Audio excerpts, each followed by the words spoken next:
Na-try o nasubukan mo na bang manggamit ng ibang tao para sa sarili mong kapakanan? Nako, nagtagumpay ka ba sa panggagamit na yon? Baka naman nag-backfire sa'yo ang panggagamit mo. At matulad ka nitong ating letter sender for today's video. Ay nako, intriguing ano? Eto na po ang inyong paboritong programa para sa panibagong kwento dito lamang sa inyong paborito, balik-balik, paulit-ulit. Ang Dear Mama Mia.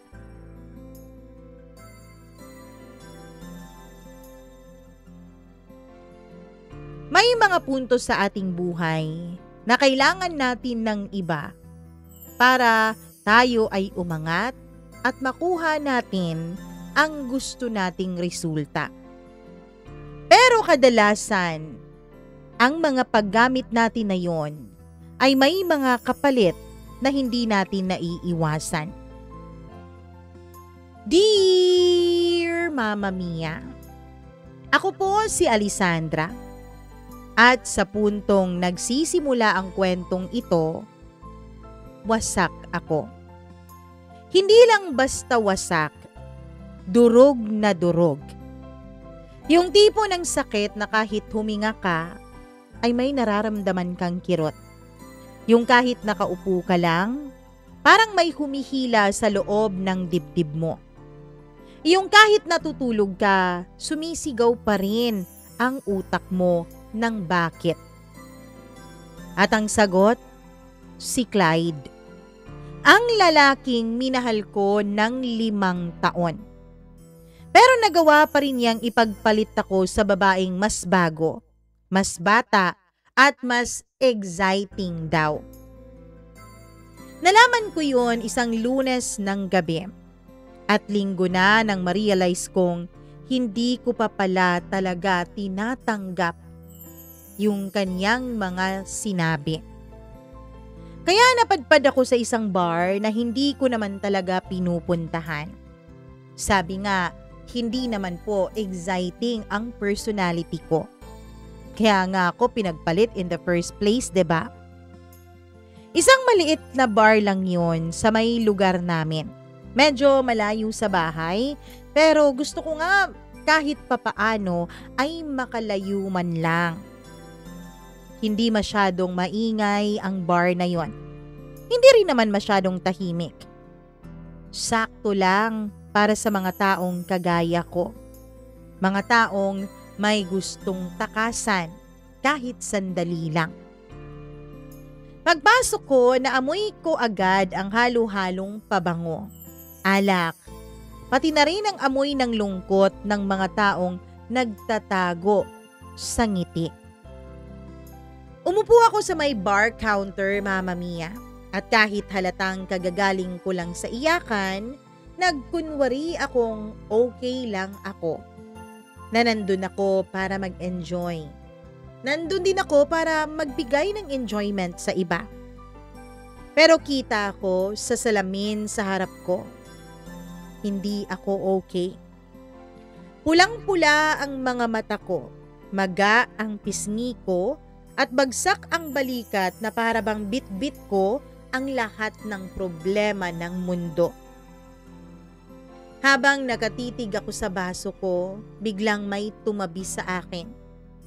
Isang lalaki, tahimik lamang siya. Hindi malikot, hindi gaya ng iba na halatang naghahanap ng makaka-one night stand. Siya, parang nandito lang talaga siya para uminom. Parang wala naman siyang interes na makipag-flirt sa kahit na sino at napaupo lang talaga siya sa aking tabi. Naka-jacket siyang itim. Simple lang ang formang jeans at puting t-shirt. Mukhang tulad ko, hindi rin siya sanay sa bar. At pinakaunang detalye na napansin ko, Mama Mia, mabait ang kaniyang mga mata. Hindi tipo ng mga mata ng lalaki na mapagmataas, may paglalandi, at may pang-aakit. Yung sa kanya, parang mabait talaga. at parang magkapareho kami. Nakikita ko rin ang pagod sa kanyang mga mata. Nung napansin niyang tinitignan ko siya, ay nginitian niya ako. Bad day? Tanong niya. Hindi man lang siya tumingin sa akin ng diretsyo, na para bang iniiwasan niya rin na mapasok ang boundaries ko. Napangiti ako kahit papaano. Mukha ba? Tanong ko. Napabuntong hininga siya. Hindi naman halata. Sakto lang. Medyo may pagka-obvious lang. Natawa ko. Nakakairita pero nakakatawa. Break up ba? Tanong niya ulit.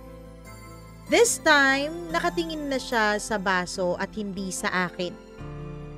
Hindi ko alam kung dahil lasing ako o desperado lang ako na may makakausap.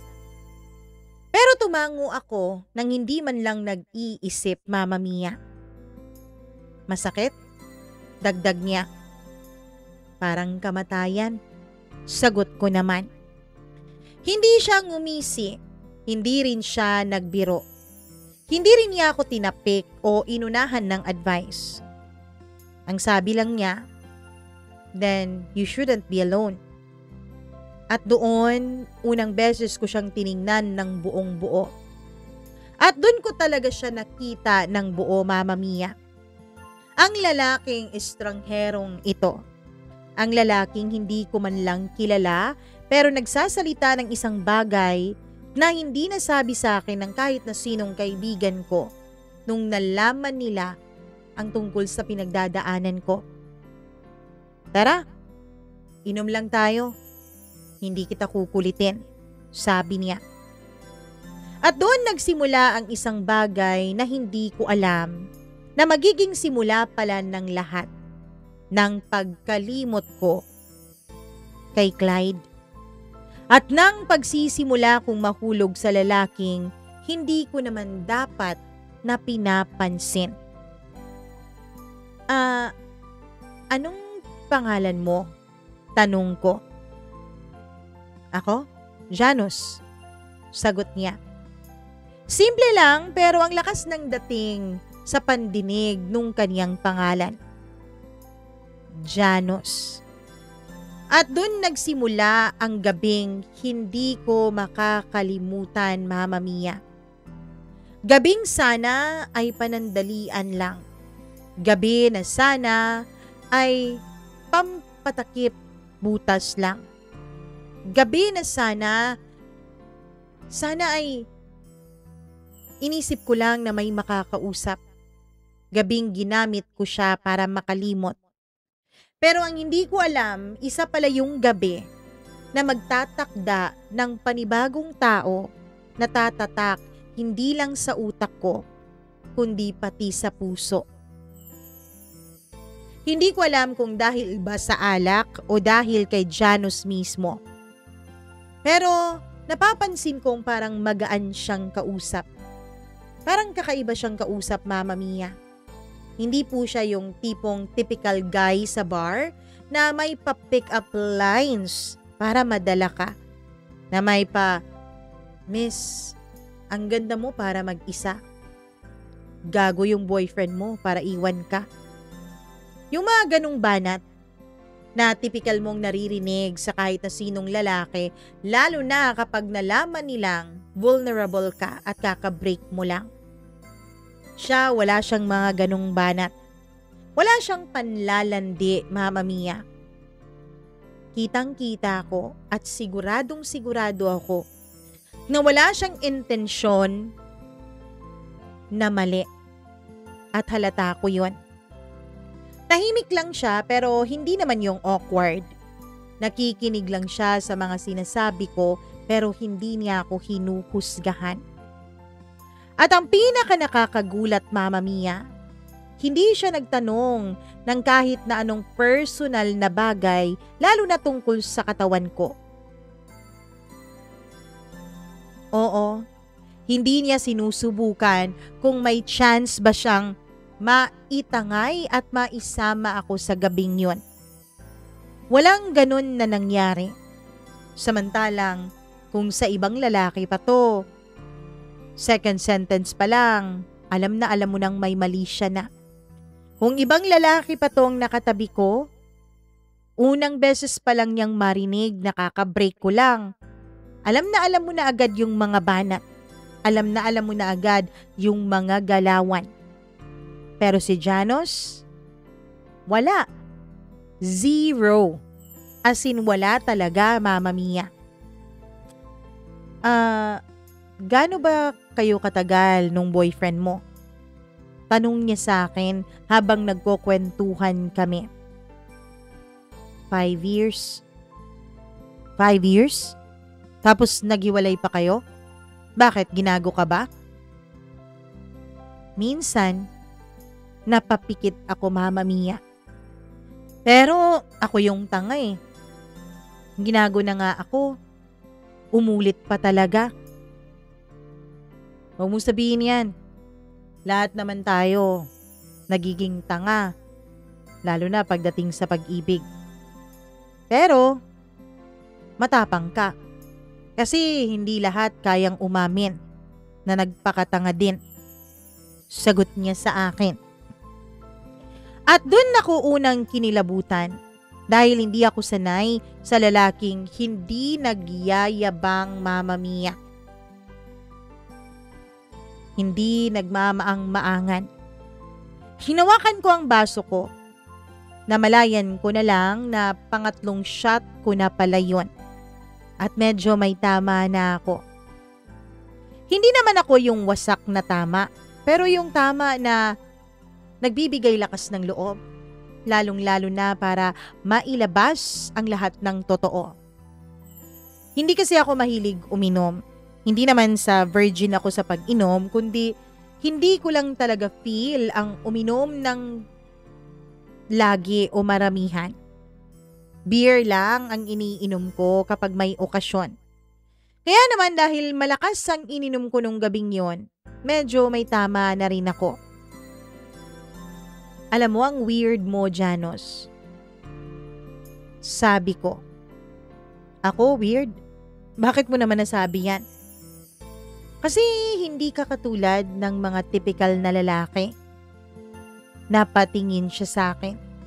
At hindi nakatakas sa akin na napangiti siya ng konti. Hindi mayabang ang ngiting yon. Hindi dahil nahulog ako sa butas niya. Yung tipong ngiti na parang pinipigilan niya pero lumabas pa rin. Well, I'll take that as a compliment, sagot niya. At dahil may tama ako, napalakas na rin ang loob ko. Single ka ba? Tanong ko nang walang arte. Tumawa siya at napakamot sa kanyang batok. Di naman siguro ako makikipag-usap sa'yo dito kung may girlfriend ako. Kaya oo naman, single ako. Bakit oo naman? Bakit parang proud ka? Tanong ko. Hindi ako proud, pero hindi rin ako naghahanap. Mas tahimik ang buhay pag wala kang nasasaktan at wala ring taong pwedeng manakit sa'yo. Sagot niya. Oo nga naman. Doon ako natameme eh. Kasi siguro, yun yung difference niya sa ex kong si Clyde. Si Clyde kasi, Mama Mia, ay kumakapit sa salitang, kapag mahal mo, kahit masaktan, go lang. Mahal mo eh. Kaya magiging worth it din yan. Samantalang si Janos ay, wag na kung may masasaktan ka o masasaktan ka. At gusto ko yun. Gusto ko yung sinabi niyang yun dahil tama naman yun. Kahit hindi ko dapat gustuhin yun ay nagusto ko. Nagtagpo ang mga mata namin. At siguro dahil sa naghahalo na yung sakit, yung alak at vulnerability ko, ay bigla kong nasabi sa kanya. Alam mo, dapat mo akong tulungan na makalimot dito sa sakit na nararamdaman ko.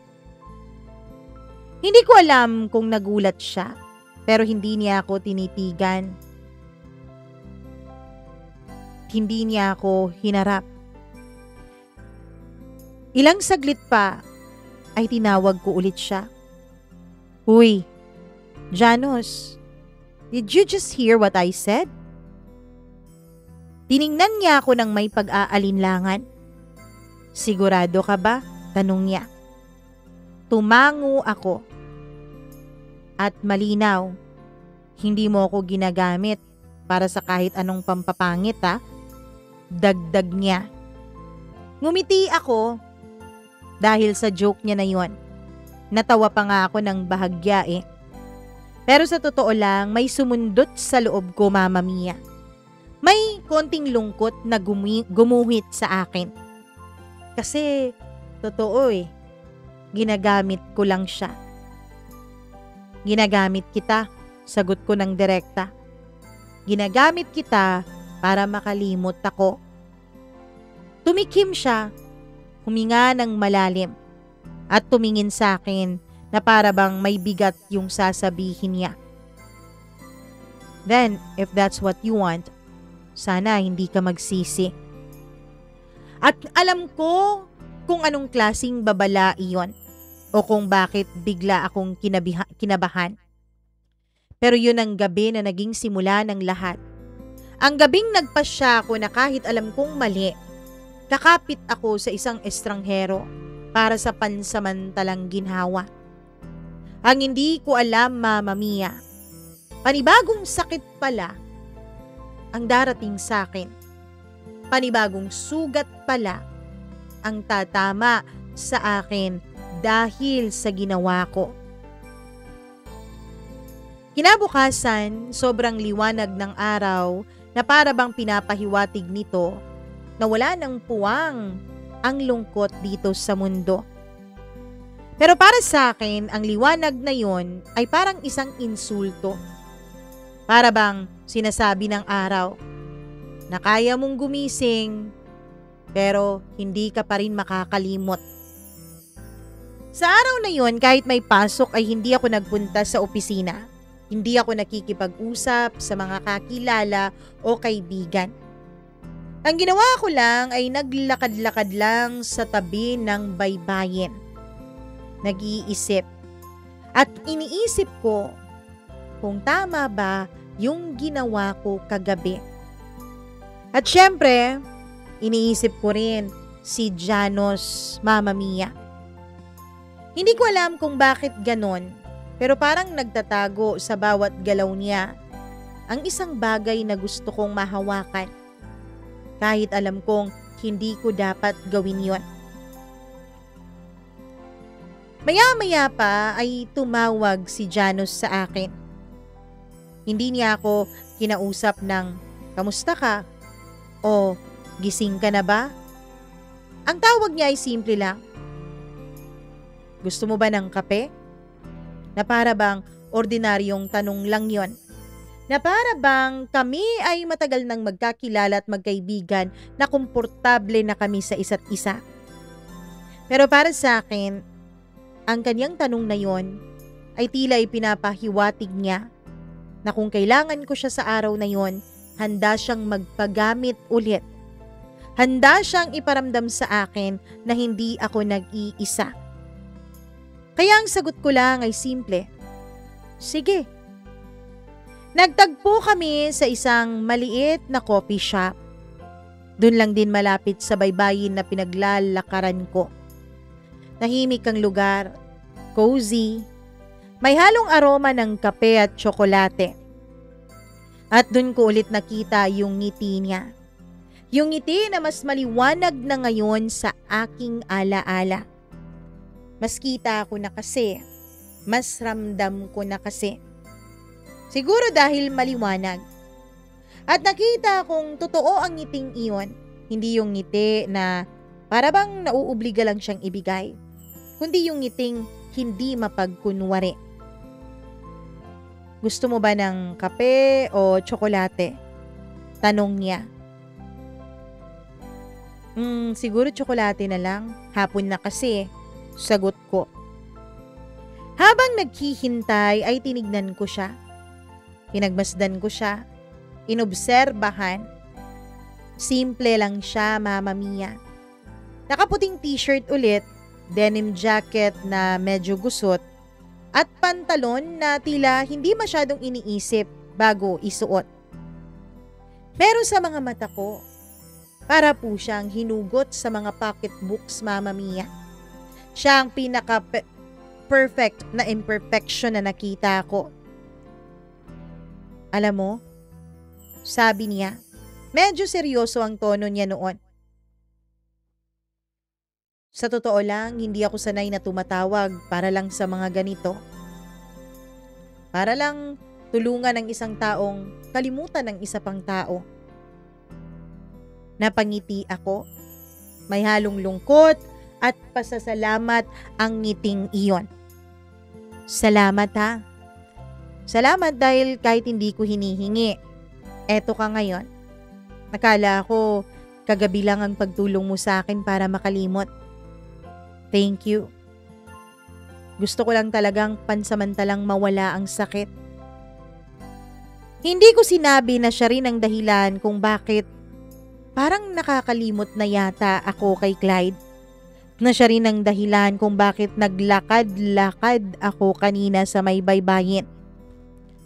Oo, Mama Mia. Hindi ko alam na posible pala yun. Na posible palang ang bilis mong kalimutan ang isang tao dahil may bagong dumating. At ang bago na ito kahit ilang oras mo lang nakasama ay hindi mo na makalimutan at lagi nang ginugulo ang utak mo. Tumango lang siya sa sagot ko na yun. Huminga ng malalim at sinabing, gusto mo bang maging tapat ako sa'yo? Well, yan naman ang mabuti kapag estranghero ang kausap mo. Lagi namang tapat ang sasabihin sa'yo, diba? Sabi ko kahit alam kong hindi ako sigurado dun sa tinuran ko, Mama Mia. At dun nagsimula ang panandaliang kaligtasan sa aming dalawa. Pagkatapos naming magkape ay naglakad-lakad din kami sa mahabang baybayin. Nag-uusap tungkol sa mga bagay na wala sa listahan ng mga importanteng problema ko. Tungkol sa mga lumang pelikula, sa mga paborito naming pagkain, sa mga simpleng bagay na tila walang kakwenta-kwenta. Pero sa gabing yun ay tila ba importante ang mga bagay na yon. Lalo pat dahil sa mga bagay na yon ay unti-unti naming makikilala pa ang isa't isa. Hindi ko alam kung bakit ganon pero ang bawat tawa niya tila tumatagos sa puso ko, Mama Mia. Hindi niya sinasadyang hawakan ang puso ko pero yun ang nangyayari. Lumipas ang oras at sa bawat minuto natututunan ko ang paggamit sa kanya para makalimot ay nagiging dahilan kung bakit hindi ko na rin siya makalimutan. Lunes, Martes, Miyerkules. Nagkikita kami halos araw-araw. Hindi para sa isang relasyon, hindi para sa isang pagmamahalan, kundi para lang sa pansamantalang ginhawa. Oo, Mama Mia. Sa unang pagkakataon sa buhay ko ay gumamit ako ng ibang tao. Sabi ko sa sarili ko ayos lang naman na gamitin ko siya kasi nagagamit din naman niya ako eh. Nagagamit din niya itong katawan ko. Pero habang tumatagal kami sa setup na yon, ay natutunan kong pansinin ang bawat kilos niya. Kung paano siya ngumiti sa mga bata sa kalsada, kung paano siya tumulong sa waitress na nahulugan ng tray. Yun ay nakakaapekto sa akin. Napapansin ko kahit ang simpleng paghawak niya lang sa mug ng kape. Ang paraan ng pagtutok ng kanyang mga mata sa akin ay nagdudulot ng kakaibang kilig na hindi ko dapat maramdaman.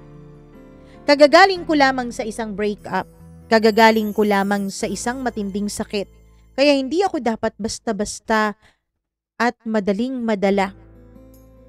Napapansin ko kahit sa mga simpleng usapan namin na mas gusto ko siyang makinig sa akin kaysa sa sarili kong mga kaibigan o pamilya.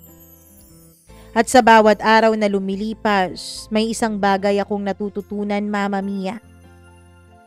Oo nga, sa umpisa, ginagamit ko siya para makalimutan ang ex kong si Clyde. Pero ngayon, hindi na pumapasok sa isipan ko si Clyde dahil si Janus na ang hindi ko makalimutan. Isang gabi habang naglalakad kami pa uwi mula sa isang art exhibit sa luma kong school, ay may lumapit sa amin na lalaki. Mukha siyang lasing. Halatang nag-aabang sa mga babae. Excuse me, miss. May kasama ka ba? Tanong nung lasing. Hindi ako nakagalaw. Si Janus ay tahimik lang sa tabi ko pero halata na handa siyang proteksyonan nako. May kasama ako. Sagot ko. Simple pero may direksyon yung boses ko, Mama Mia. Na para bang pinaparamdam at sinasabi ko sa kanyang layuan niya ako dahil may kasama ako. Pagkatapos nun ay hinawakan ako ni Janus. Inakbayan niya ako. Mahigpit ang pagkakahawak niya sa akin. Nung makita yun nung lasing, ay ngumiti siya. Ako sorry, kala ko wala kang kasama, miss eh. Kasi kanina pa kayo hindi nag-uusap pero magkasama pala kayo. Sorry brada, sorry. Sabi nung lasing tapos umalis. Naramdaman ko noon, Mama Mia, ang pagpoprotekta niya sa akin. Naramdaman ko ang kakaibang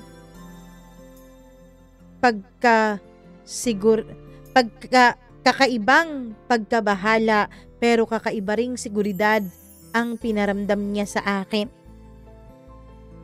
Sa gabing yun habang nagkakahiwalay kami sa harap ng gate ng bahay ko, ay napatingin ako sa kanya. Salamat, Janus. Salamat para sa gabing ito. Sabi ko.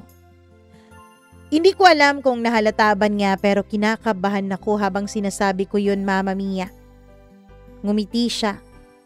Alam kong walang mali siya ang ngiting iyon pero hindi ko maiwasang mag-isip. Paano kaya kung may mali siya? Paano kaya kung mas lumalim pa sa pagiging gamitan ng nangyayari sa aming dalawa? Walang anuman. Pero Alessandra, tumigil siya. Siguro dapat mong malaman. Hindi lang ako pansamantalang ginhawa para sa'yo.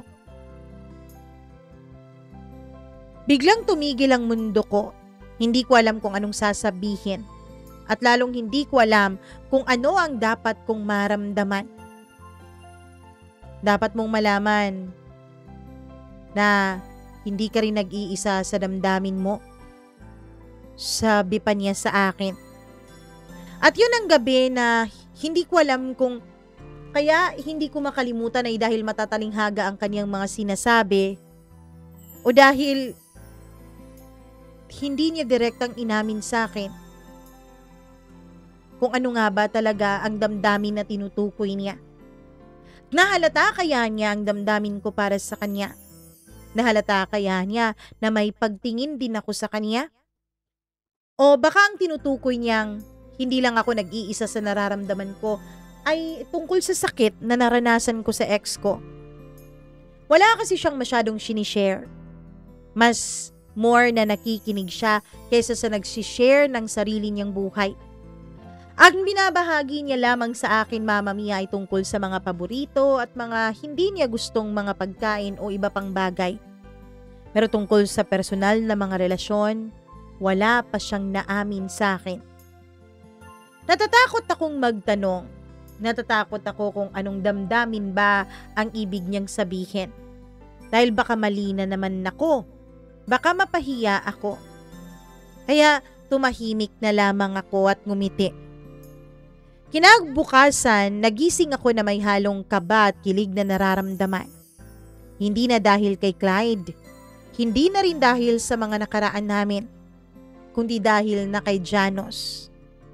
Hindi ko alam kung paano niya nagawa, Pero parang bawat maliit na bagay niya o tungkol sa kanyang mga ginagawa ay tila may kapangyarihan na tumagos dito sa puso ko.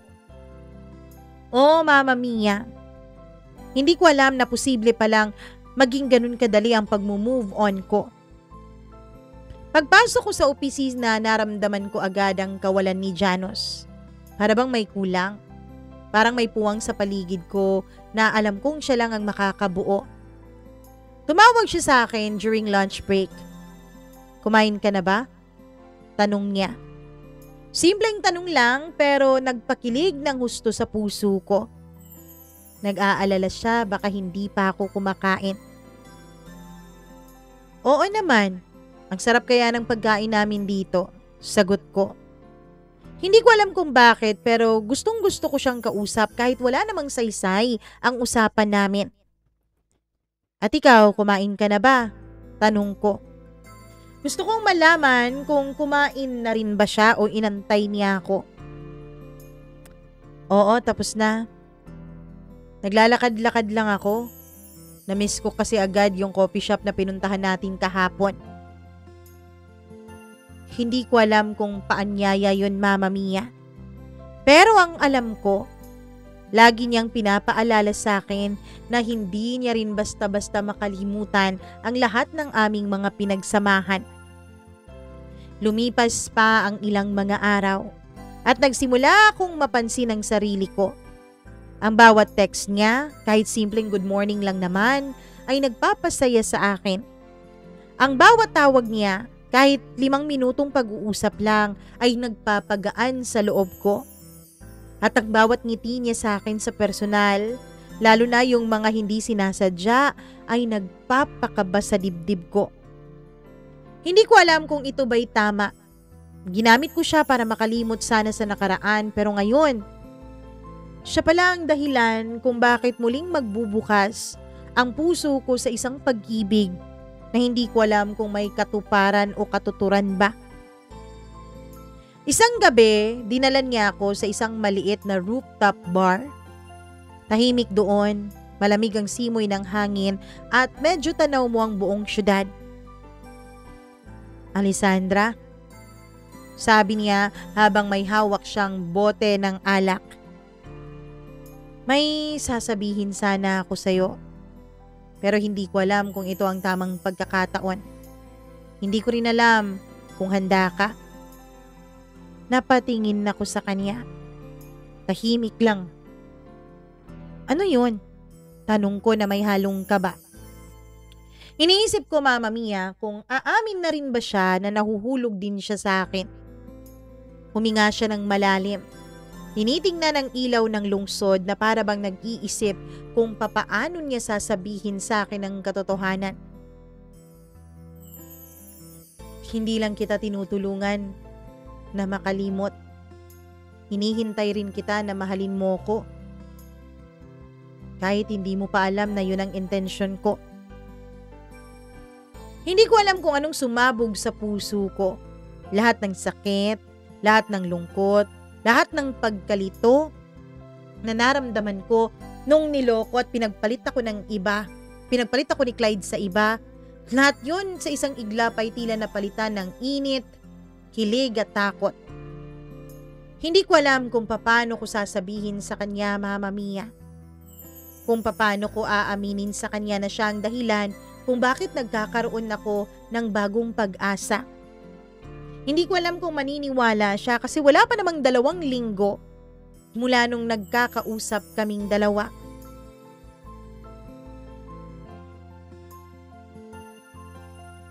Tahimik lamang ako. Okay lang yan. Hindi naman kita minamadali. Okay lang yan. Alam ko namang hindi ka pa handa. Sabi niya sa akin. Sa totoo lang, nalilito din ako sa sarili ko. Kasi kung kailan naman nagparamdam at nagsabi na sa akin itong si Janos, si Clyde naman ay tila patuloy na nagpaparamdam ng kanyang presensya. Oo. Mula noong napabalita sa mga kaibigan ko na may dinidate na akong bago, Etong si Clyde, Mama Mia, ay bigla-bigla na naman na para bang multong bumabalik sa buhay ko. Sa social media, lagi siyang may post. Hindi ko kasi siya blinak. Inisip ko kasi, bakit ko siya ibablock? Dapat makita niyang naka-move on na ako. At para sa akin, childish ang pambablock ng ex. Kaya hindi ko ginawa yon. Kaya nakikita ko ang mga post niya, pang-thirst trap, Mama Mia. Ang mga kaibigan ko, na kaibigan din niya, ay tinatanong niya tungkol sa akin. Kaya ang mga ito ay nagsasabi din na namimiss daw ako ni Clyde. Pati na rin yung mga dating memorabilia naming dalawa ay pinupost niya. Yung t-shirt na binigay ko sa kanya nung second anniversary namin, sinuot niya.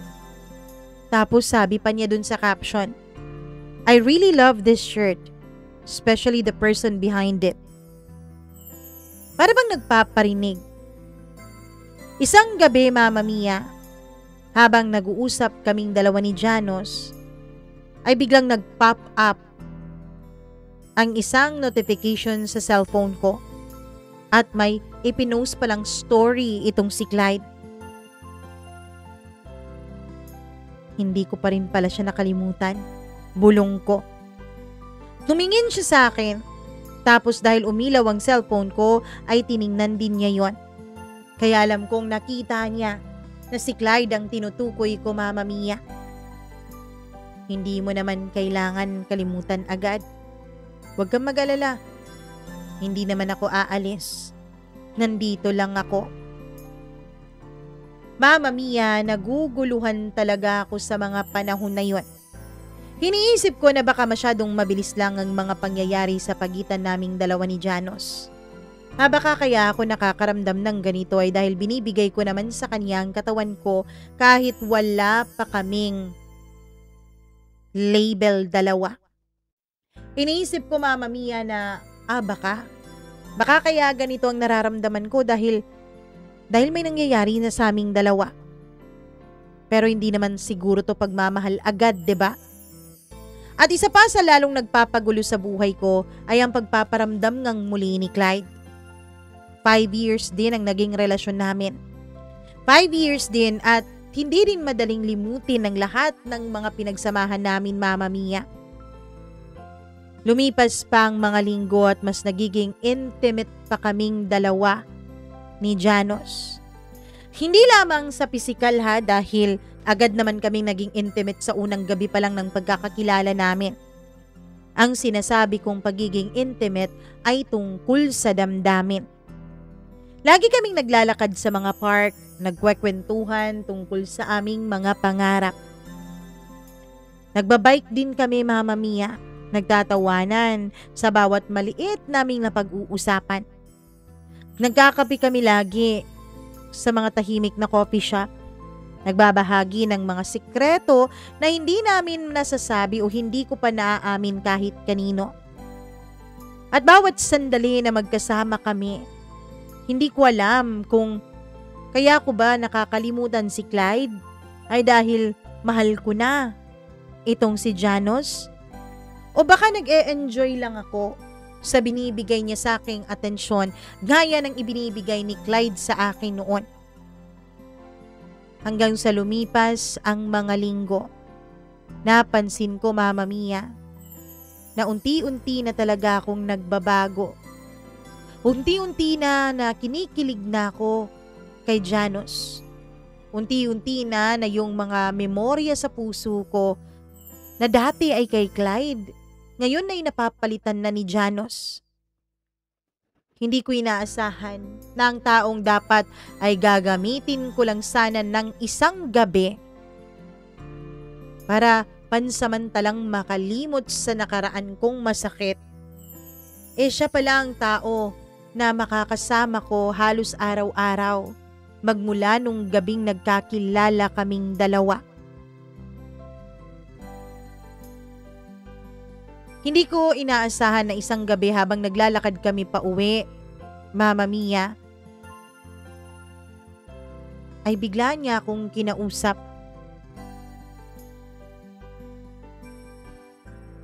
Naramdaman mo naman siguro, Alessandra. Naramdaman mo naman siguro na interesado ako sa'yo. Alam kong hindi ka pa handa. Alam kong hindi ko pa dapat sinasabi to pero hindi ko mapigilan ng sarili ko. Ilang beses kong sinabi sa sarili ko na mukhang ayos ka na naman, kaya pwede na kitang iwanan. Ilang beses kong sinabi na pwede naman sigurong wag na kitang lapitan, pero hindi ko magawa.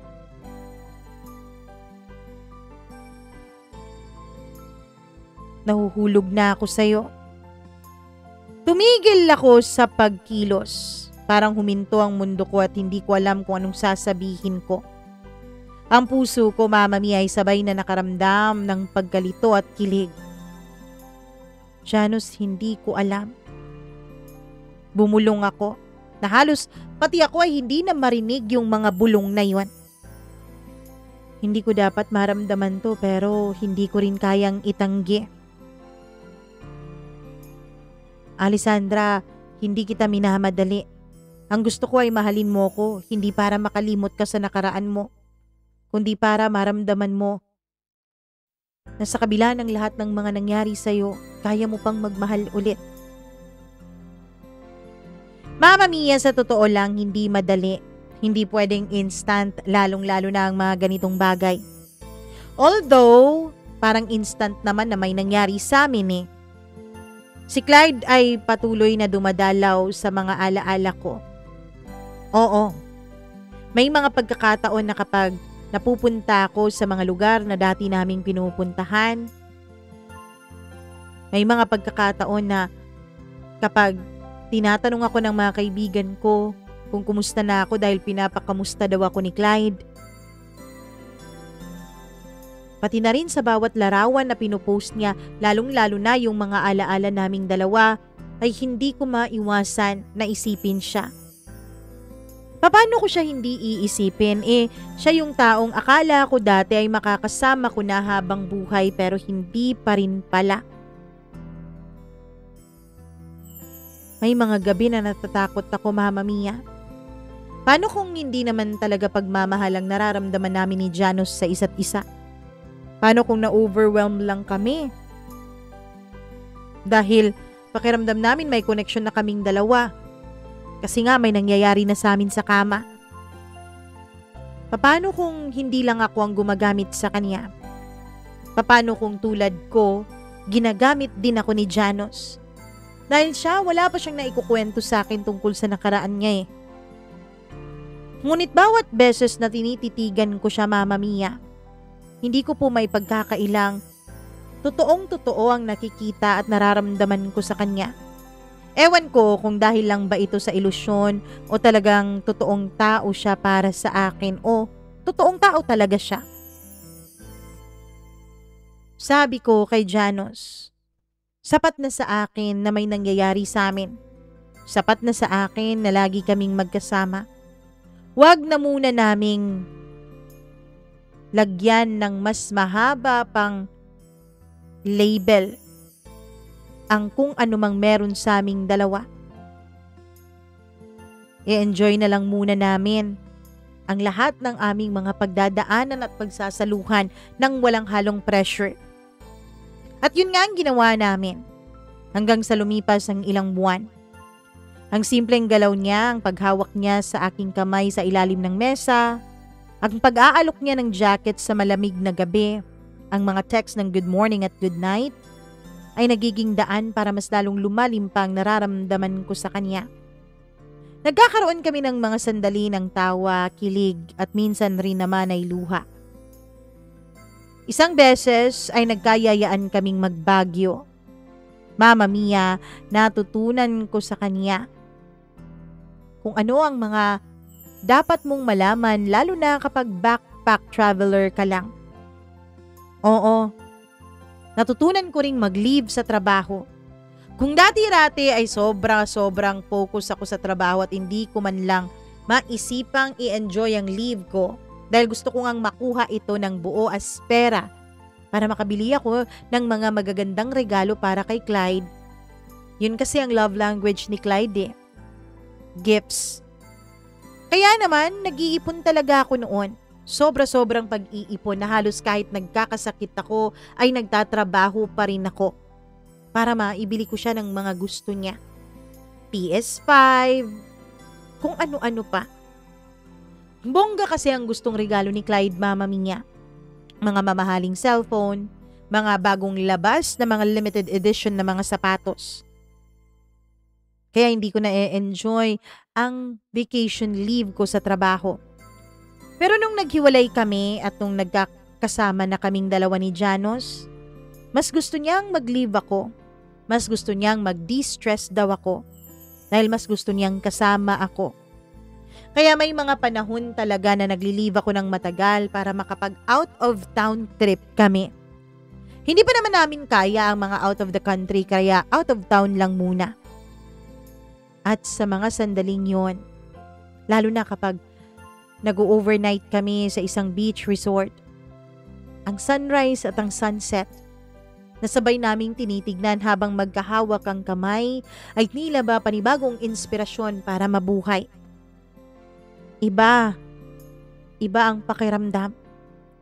Kahit sa mga ordinaryong araw, natutunan kong mahalin siya sa simpleng pagkakapilang namin, sa simpleng tahimik lang naming usapan, at sa simpleng yakapan namin sa kama kapag tapos naman na may nangyayari sa aming dalawa. Isang gabi habang nakaupo kami sa tapat ng bahay ko, hawak ang mga kamay ng isa't isa ay nakatitig kami sa malaking sinag ng buwan. Sinabi ko sa kanya ang isang bagay na matagal ko nang gustong sabihin. Janos, hindi ko alam kung paano nagsimula. Pero sana maniwala ka. Hindi na kita ginagamit ngayon. Hindi ka na pansamantalang ginhawa sa sakit na nararamdaman ko. Kundi ikaw na ang dahilan kung bakit gusto ko nang magmahal muli. Napatingin siya sa akin. May halong kilig at lungkot. Alessandra, sigurado ka na ba? Sigurado ako. Sabi ko sabay hawak ng mas mahigpit pa sa kanyang kamay.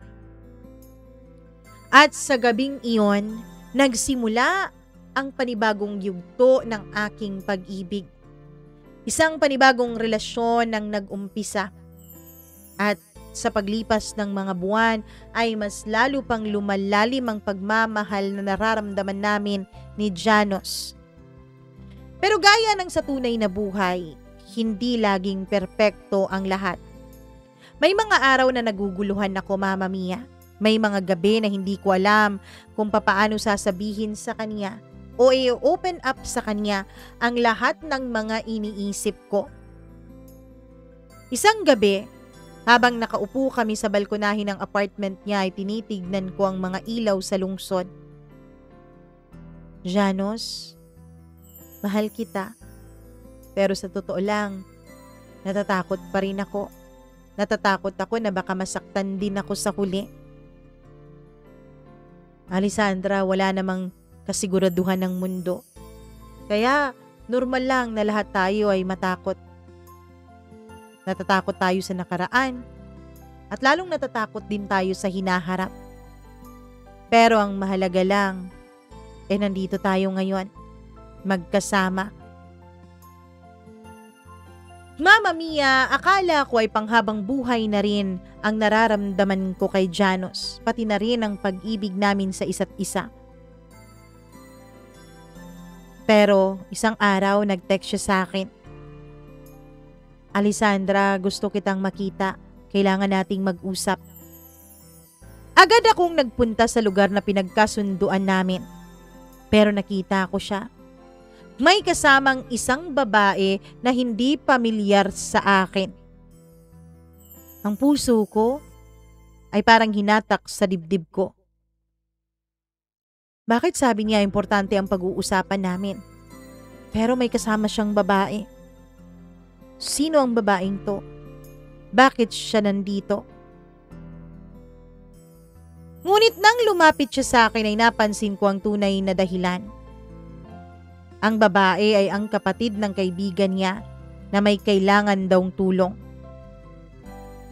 Pero hindi ko po maiwasan na magkaroon ng paninibugho sa dibdib ko, Mama Mia. Oo, parang kakaiba ang nararamdaman ko sa babaeng yon. Janos, sino siya? Tanong ko. Siya, kapatid ng kaibigan ko. May kailangan lang siyang tulong sa atin. Pinaliwanag niya sa akin, Mama Mia, na kailangan daw ng kaibigan niyang ito ng matutuluyan. Ang kaibigan daw kasi ni Janos ay nasa ibang bansa na. Dalawa lang silang magkapatid. Itong si Rica at yung kaibigan niyang si Ray. Si Ray yung nasa ibang bansa. Si Rica naman ay umuwi dahil may aasikasuhin daw dito sa Pilipinas. Limitado lang daw ang budget niya. Wala daw siyang pang-upa ng pwede niyang mapagstayhan. Kasi may kailangan siyang asikasuhin dun mismo sa lugar namin eh. Tapos yung mga kamag-anak nila ay nasa malayo. Nakikiusap daw itong si Ray kay Janos na kung pwede ay sa kanya muna itong si Rica. Kaya kita pinapunta dito dahil bilang girlfriend ko, alam kong karapatan mo ang mga na malaman ang mga desisyon na to.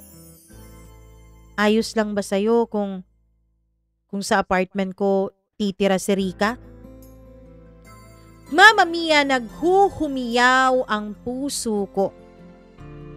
Gusto kong humindi. Gusto kong magwala kung paano niya naisip na ayos lang sa akin ang bagay na yon. Ngumiti naman yung Rica. Pasensya ka na ha. Wala kasi akong ibang malapitan kundi ang kaibigan ni Kuya eh. Wala namang problema sa akin. Ayos lang naman kasi magkaibigan naman kayo eh. Sabi ko. Kahit na ang totoo, Mama Mia, ang totoo, itong puso ko ay may naramdaman na kakaiba. Pero pinili kong magtiwala kay Janos. Sa gabing yun ay sabay kaming naghapunan tatlo sa isang restaurant. Bagong restaurant yun. Hindi pa namin yun nakakainan ni Janos. Pero habang kumakain sila doon ay biglang nagsalita si Rica. Eto pa rin pala ang paborito mong ino-order dito, Janos. Nagulat ako sa tanong na yon. Tapos si Janos, tumingin bigla kay Rica na tila may babala. Pero agad din namang nawala iyon. Iniisip ko na baka imagination ko lang yon. Baka dahil ako ay isa lamang tao na nagsiselos. Kaya lahat binibigyan ko ng kakaibang meaning. Bago kami maghiwalay nung gabing yon ay naglakas loob akong magsalita. Sorry ha. I know na napagdesisyonan na natin to kanina pero Rica, hindi kaya mas mabuti kung sa apartment ko na lang ikaw tumira? Gulat na gulat si Rica. What? Sabi niya na alam kong may halong pagkairita at pagkagulat. Sorry pero kasi hindi naman sa pang-aano sa inyo pero babae ka kasi. Baka kung anong isipin ng pamilya ni Janos o di kaya ng mga taong nakakilala sa kanya at sa akin. Siguro naman Janos, ayaw mo rin na pagchismisan tayo, 'di ba? Baling ko sa boyfriend ko. Yes. Tama. Tama si Alessandra, Rica. Mas okay pang sa kanya ka na lang tumira. Pero Janos, di ko naman siya masyadong kilala eh. Ikaw ang kaibigan ko, ikaw ang kaibigan ng kuya ko. Maarting sabi ni Rica. Gusto ko na siyang sigawan, gusto ko na siyang hilahin. Pero kumalma ako. Kaya nga kita iniimbitahan din sa bahay ko para magkakilala tayo. Gusto ko rin kasing maging kaibigan ng mga kaibigan ni Janos. Diba ganun ang ginagawa ng mga taong nagmamahalan? Walang nagawa si Rica kahit kita ko talaga ang pagkadisgusto niya, Mama Mia. Kita kong ayaw niya pero wala talaga siyang magawa dahil sa akin kumampi si Janos. Well, at least, ramdam din ni Janos ang nararamdaman ko. Kaya naman, sa gabing yun ay tinulungan ko silang kunin ang mga gamit ni Rika na naiwan sa isang hotel. Kita ko pa rin ang pagkainis ni Rika sa akin. Ngumingiti siya ng sarcastic sa akin pero binabaliwala ko yon. Iniisip ko, Mama Mia, mas mabuti na to dahil alam kong hindi sila magkasama sa iisang bahay. Kahit pa ayoko sa Rika na yon, titiisin ko kesa naman mabaliw ako sa kaka-overthink kung anong ginagawa nila kapag magkasama sila sa iisang bubong, hindi ba? Pero hindi rin pala madali ang desisyon na yon, Mama Mia.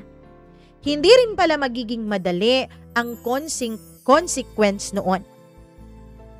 Kasi mula nung nasa bahay ko na si Rika, gabi-gabi kapag nagde-date kami ni Janos ay lagi siyang nandyan. Sumasama. Rika, may lulutuin naman dyan. Pwede kang magluto. May laman naman ng ref.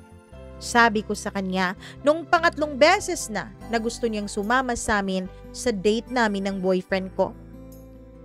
Kasi pagod ako sa inasikaso ko kanina. Alessandra gusto ko na sanang kumain agad.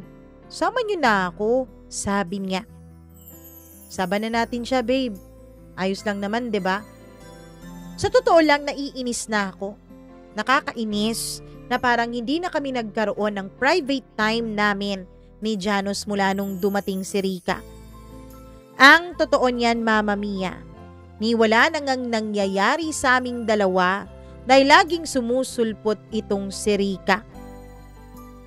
Naiinis na talaga ako. Pero ano nga bang magagawa ko? Ang sabi naman ni Janos sa akin 1.5 month lang ang ititira niya dito sa lugar namin. Sabi ko, sige, pagtitiisan ko na lang. Pero mali pala yun. Isang gabi, Mama Mia, nag-text ako kay Rika na hindi ako makakauwi.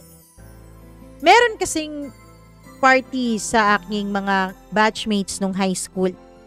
Nagpaalam naman ako kay Janos. Sabi ko, magre-reunion lang kami.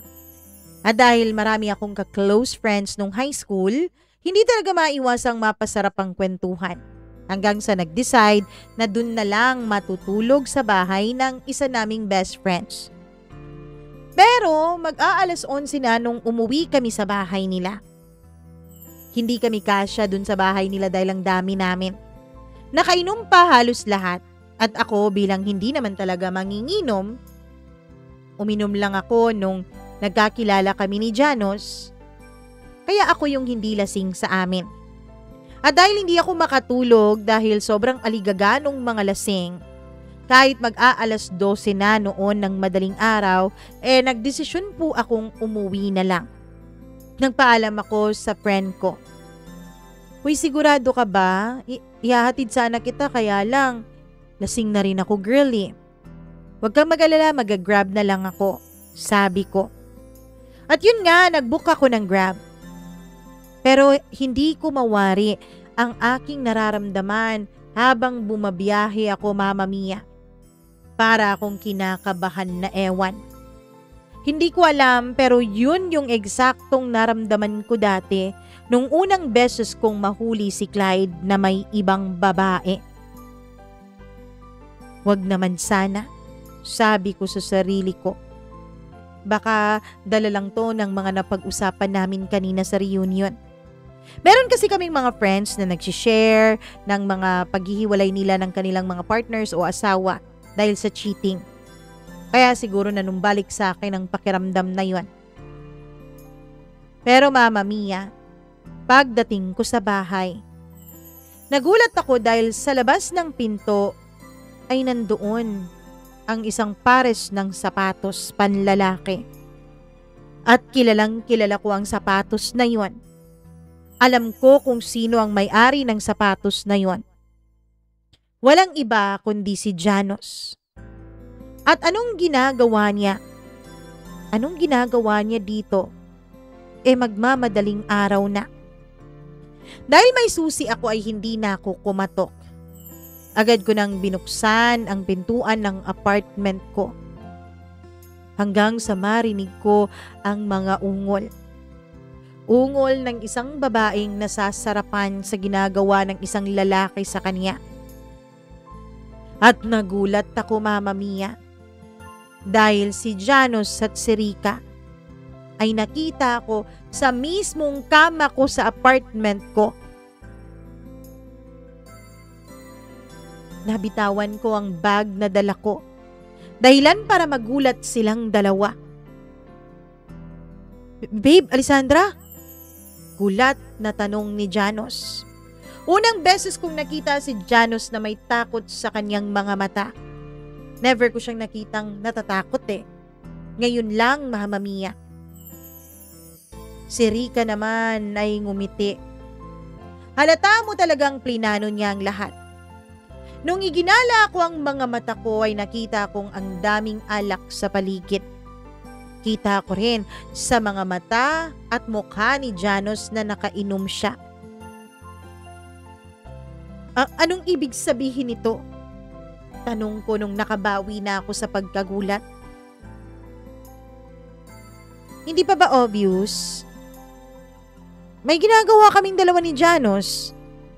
Well, kung hindi mo alam, ako na magsasabi sa'yo. Nauna ako kay Janos kesa sa'yo. Nagulat ako doon, Mama Mia. Doon napayuko si Janos.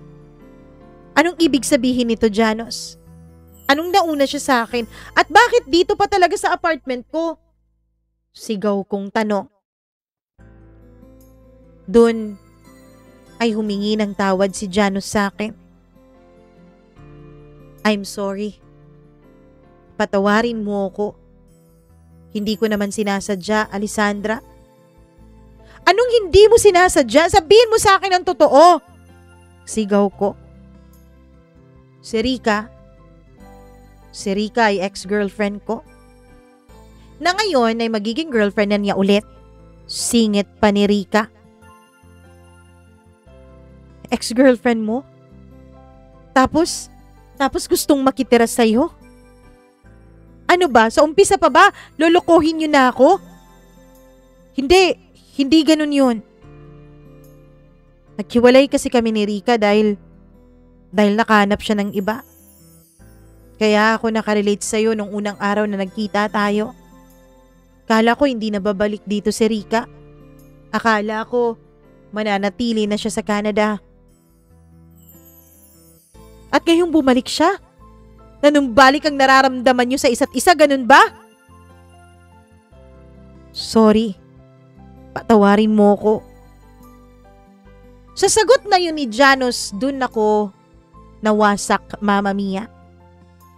Dun ko naramdaman na wasak ako.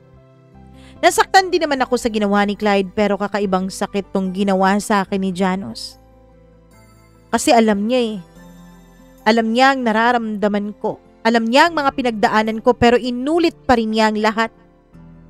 At ang masakit, Mama Mia, kinu-question ko po ang sarili ko kung talaga bang minahal ako ni Janos. Kung talaga bang may naramdaman siya sa akin dati o ginamit niya lang ako. Ginamit niya lang ako para kalimutan si Rica at ngayong nagbalik na si Rica, ako naman ang binitawan niya. Sa gabing yun ay nag-alsabalutan si Rica kasama si Janos. Malinaw na malinaw, Mama Mia. Si Rica ang pinipili niya. At ako naman, wala na rin akong balak na pagpapiliin pa siya. Bakit ko pag yun gagawin? Uulitin ko ba ang pagkakamali ko noon kay Clyde? Na nung nahuli ko siya, pinapili ko siya sa amin ng babae niya at ako ang pinili niya. Akala ko ako ang nagwagi. Kaya eto ako ngayon, Mama Mia. Nagmo-move on na naman. Umiiyak na naman. Umiinom na naman pero nasa apartment ko lang. Lumipat nga pala ako 2 araw matapos ang insidenteng yun ng ibang apartment dahil hindi ko kayang higaan ng kama ko. Doon nakahiga ang hubot-hubad nilang katawan eh. Kaya hindi ko kaya yun. Mama Mia, sa ngayon hindi ko alam kung kailan ako magiging okay. Sabi nila, it will all get better in time. Ika nga sa kanta, 'di ba? Wala daw ibang patutunguhan to kundi magiging okay din ako. Hindi ko alam kung kailan, kung paano. Sa ngayon ayoko na ring lumabas. Ayoko na ring makipag-meet sa kahit na sino. Ayoko nang manggamit ng ibang tao para makapag-move on dahil baka maulit na naman ang sitwasyon at ako na naman ang magamit sa huli. Maraming salamat, Mama Mia. At sa lahat ng mga nakikinig sa inyo, salamat din sa oras ninyong lahat. Ako po si Alessandra. At ito, ang masamang kwento ng buhay pag-ibig ko.